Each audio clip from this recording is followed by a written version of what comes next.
Hello everyone, I hope you're healthy, happy, and safe. Last week I gave you 3 clues where I'd be reading from this week. Here are the 3 clues. The first clue was, it's where animals live. The second clue is, it's not in the city. And the third clue is, it's noisy.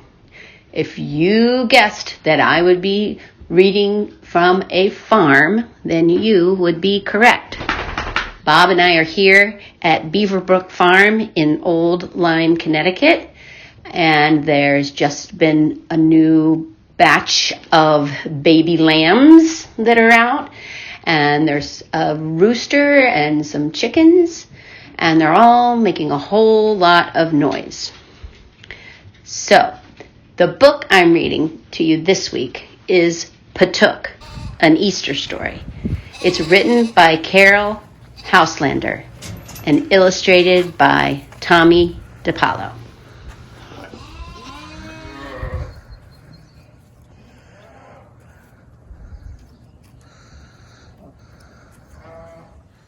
Petook, an Easter story by Carol Houselander, illustrated by Tommy DiPaolo.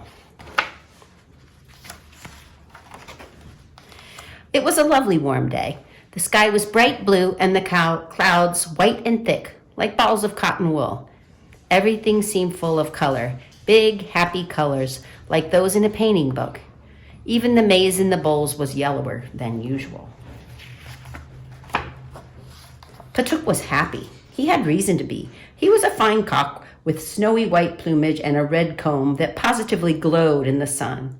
And today he'd become the father of 12 little chickens.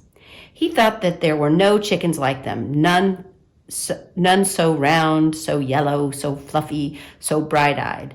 As for his wife Martha, the brown speckled hen, plain and homely soul though she was, she had become all grand and important. During the past weeks, Petook had sometimes felt a little impatient. It seemed that Martha had some secret that he did not share. It made her very happy, but it also made her look almost smug, and it annoyed Petook to be outside of it. Martha had just sat on the eggs with a tiny smile on her face and her eyes nearly shut, as if she were looking into herself at a ball of light that was growing inside. Not talking, not moving, only making a funny little sound of happiness in her throat now and then. But now Petook understood. It was he who was smiling, and so bursting with pride and joy that he could not speak.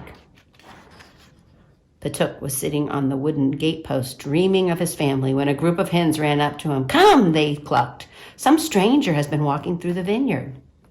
Petook, who was as inquisitive as any hen, though he would not have liked it to be known, got up at once and hurried off with the others. Sure enough, there on the dewy grass beneath the vines were the impressions of a child's feet. They were set in a straight line toward Jerusalem. But Petook knew that between the vine and the road to Jerusalem was the chicken run, and Martha and the children. He began to fly, in short, violent bursts of flight, back to his family.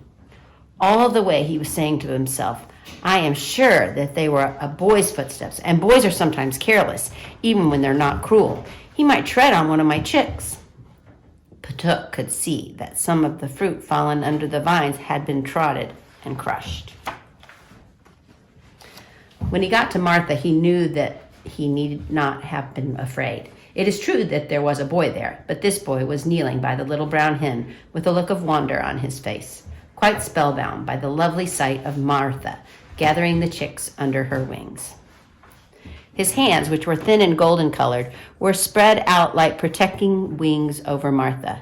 His lips were slightly parted, his eyes shining. So rapt was he that Petook thought it must be the first time that he's seen a hen gathering her chickens. For Martha, prouder than ever, was clucking softly and pushing the little ones in under her wings.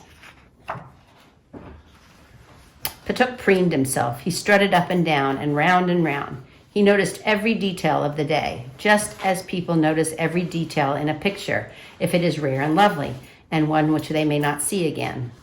He noticed how strong-looking the slim hands were, that the child's garment was woven without a seam, and that the sandaled feet were stained with the splashes of juice by treading on fallen fruit.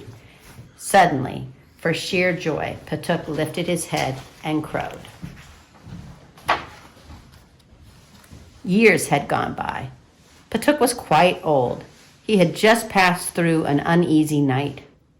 Everything had been steeped in moonlight, but all had looked strange and sad. He could see the distant hill of Calvary, where the 3 tall trunks always stood. Only when someone was to die did the trunks become crosses. For then the poor person brought the beam that was fastened across the trunks for him to hang on. By getting on top of the dovecote and stretching his neck, Petook could see the trunks as dark bars on the shining sky. It seemed as if morning would never come. Martha was puffed out, sleeping on her eggs, and there was no one to talk to. The moonlight made long black shadows on the grass, and the grass was like pale green water.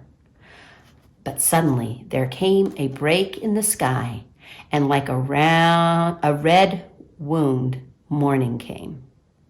And suddenly Petook crowed out loud and long, for he felt somehow excited and lifted up. He could not tell why. All day long he kept returning to the dovecote and looking as if a spell were on him at the trunks. At about midday, or maybe a little after, Petook saw that there was a little smudge at the top of the hill, which must be people, and then the crossbeams went up.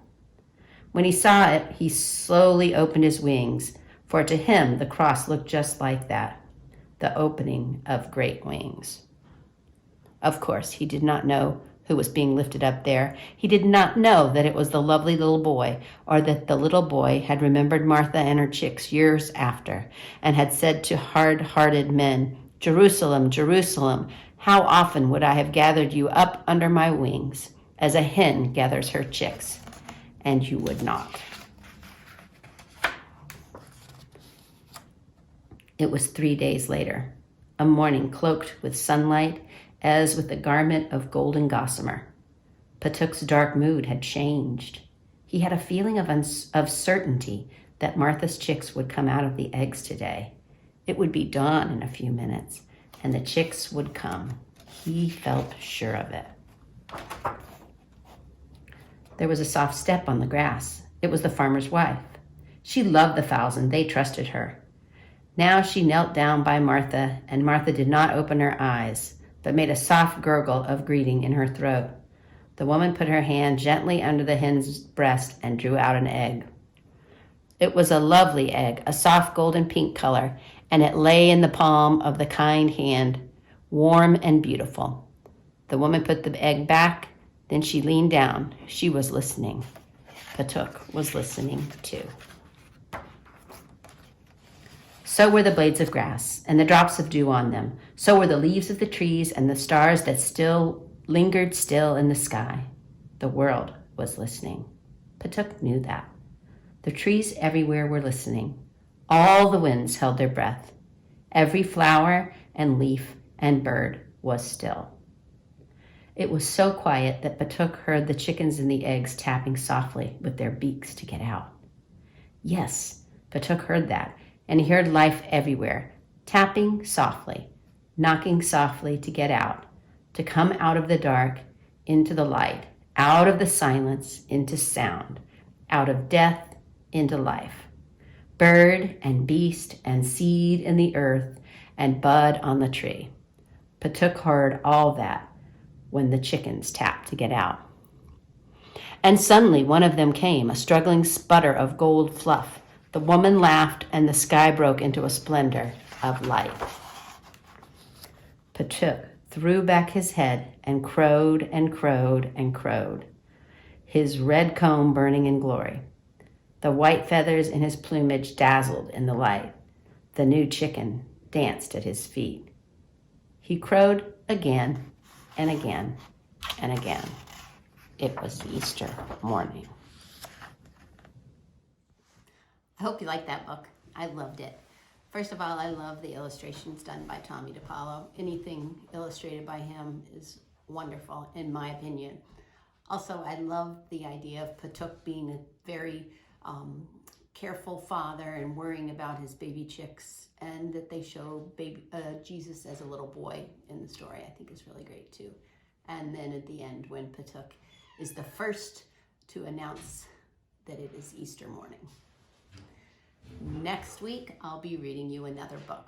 Here are the 3 clues where what I'll be reading with next time. The first clue is they are made of wax. The second clue is they come in lots of colors.